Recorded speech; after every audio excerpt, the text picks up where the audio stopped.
Hello everybody and welcome back to SkySaga Alpha 6. We are over here on my home island and it is time for another Tutorial Tuesday. So this week we're going to be talking about these, which are a fake water pool. Now if I can kind of get a look at this without running my mouse over it too much, you can see that it kind of sort of looks a little bit like water, which is something kind of cool because right now we can't get water on our own home island. So I thought it would be time to actually have a look at creating a pool of water from the stuff that we do have available. So to make these things, what you're going to need is you're going to need some blocks that are going to go around the edge of your pool of water. You're going to need some kind of disposable block that we're just going to use as scaffolding.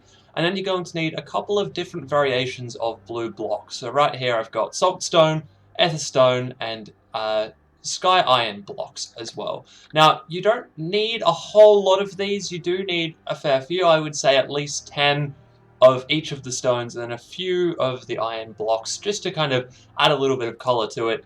Now, this here is a good example of a whole lot of blocks being placed down, and I'll show you how to place these down in a second. This one over here is an example of a few blocks being placed down. This has only got a couple of the saltstone in it, and as you can see, because I've only put a few blocks down, every now and again there's just a little hole that pops up in the middle of this thing, and it's, like I said, because I didn't spend enough time and place down enough blocks. So anyway, let's move on to building this thing.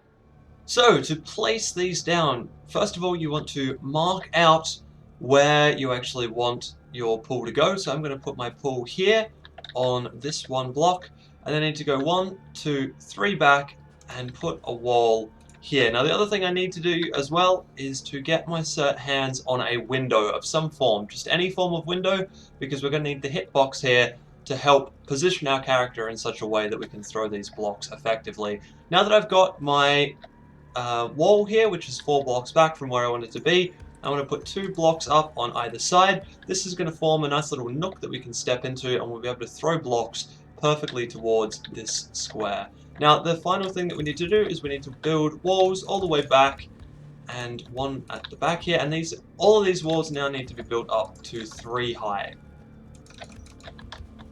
Just like this, they need to go all the way up to 3 high. And this is why we do it with disposable blocks, so when you make a mistake like I've just done, you can turn around and remove that very quickly and easily. So once you've done that, you now come down here and you stand all the way at the end, facing towards the block that you want to put all of your water on, and then you need to throw out a whole bunch of this stone. Now the easiest way I've found to do this is to hold down the shift key and left click on a block, and it will open the stack splitting with 1 in the hand. Click OK, drag it to around about the middle of the screen and click again and it will throw it out. Now when you get good at this, you can do this pretty quickly, and it actually goes relatively quick, and you can just throw little bits and pieces here and there. Personally, I prefer to use the Aetherstone for the body of the water, and then just use the iron blocks and the saltstone for just a little bit of color and a little bit of flavor in this whole build. So you just do a couple of each and a lot of the Aetherstone, and that kind of gives a nice blue color that we're looking for. Now, I'm only going to do a few of these, but as you can see, this is actually a pretty quick and easy process once you get into the swing of things. Now, once you've got a whole bunch of blocks down, and as you can see, that's looking pretty good right now, there's a whole bunch of variation and color in there. To keep going and to finish this off, so as you can see, this doesn't quite fill up the whole block. To get that to happen, all we need to do is go out just a little bit more, so we knock down our end wall, put this piece up here, get out our tall window, place the window down, and then we back ourselves up onto this window and we start throwing a few more blocks. So once again, just hit the shift button and then left click, and you can end up doing this relatively quickly. The only thing I will say is once you get down to here, all you need to do is just click and drag to the middle of the screen and it will drop it.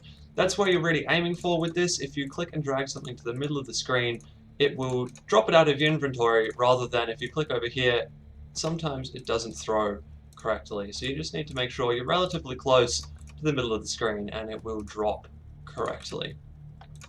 So then once you've done that, you should see that right in the center of this block there is a good meetup and a good line here. And as you can see, I've thrown a lot of blocks and it's all starting to look very good. Just like that. Now, the next thing that we need to do, of course, is to get rid of our big white setup walls around the outside here. We'll just knock all these out. And once these are gone, we are almost done. So the blocks are now gone. As you can see, I've just got a big pile of floating blocks here. And all I need to do now is frame this with whatever blocks I choose to frame this with. You can even do this with decor items or whatever you like.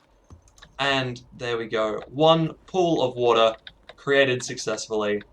All with the help of just dropping lots and lots of blocks. And as I said before, the more blocks you drop, the more variation in blocks you drop, the better this thing ends up looking, I think. And I think it works really well. So yeah, I hope you guys have enjoyed that one, and I'll see you next week.